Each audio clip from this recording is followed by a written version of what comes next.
In my opinion, I believe that Bay Area housing is so expensive because we are just in a gorgeous area. And I think that that just goes hand in hand with living in California, but not just any part of California. We are in the Bay Area. It is a thriving place for industry. It is a thriving place for beautiful areas like Carmel and the beach and the mountains. We're sort of centrally located to so many beautiful things that it just lends itself to a higher price point, any way you dice. As the president-elect for 2015 for Professional Women in Building, I see one of the biggest obstacles for the home builders being a lot of the governmental fees that are wrapped into them trying to build a community out. Everybody wants to live in a beautiful home on a gorgeous street with safe schools for their children. But then in the same regard, you get that pushback, not in my backyard. I don't want new buildings to be put up around my house. I don't want to block my view. I don't want it to be impacted for traffic. So it's sort of a catch-22 in that everybody wants these nice things, and there's the expectation of that, especially here in the Bay Area being such an upwardly mobile area. But then in the same regard, you get that pushback of fees and people going to city council meetings and all of these things to say, no, we do not want any new builds around our home. So it's a little bit of a double-edged sword. If I could give any advice to public officials that lead up the housing industry and passing those laws and allowing communities to be built for the builders, I would definitely like to see a little bit more of a shared ownership on the amount of fees and things that are pushed back always seems to be on the builder.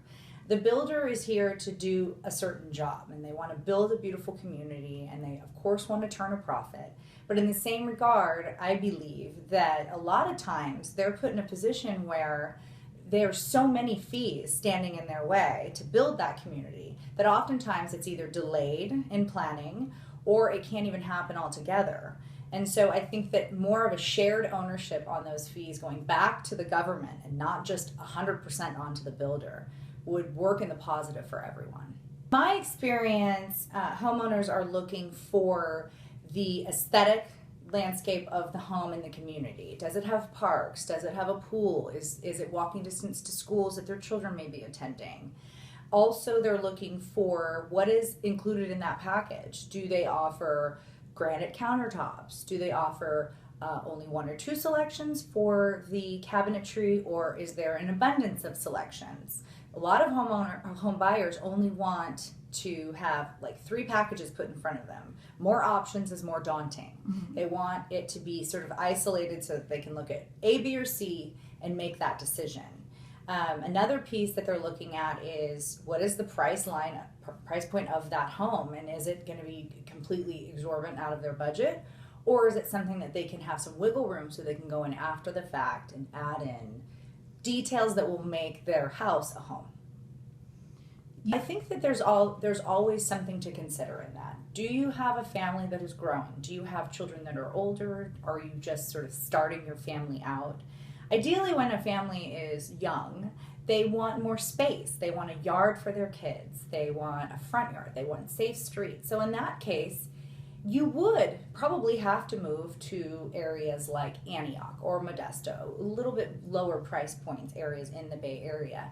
And then in that, maybe tweak your work schedules so that you don't have to sit in all of those commute hours, because commuting is a big piece to living in the Bay Area. Even myself that lives 15 minutes proximity-wise from my office, sometimes I can be in traffic for an hour depending on the time that I get on the road.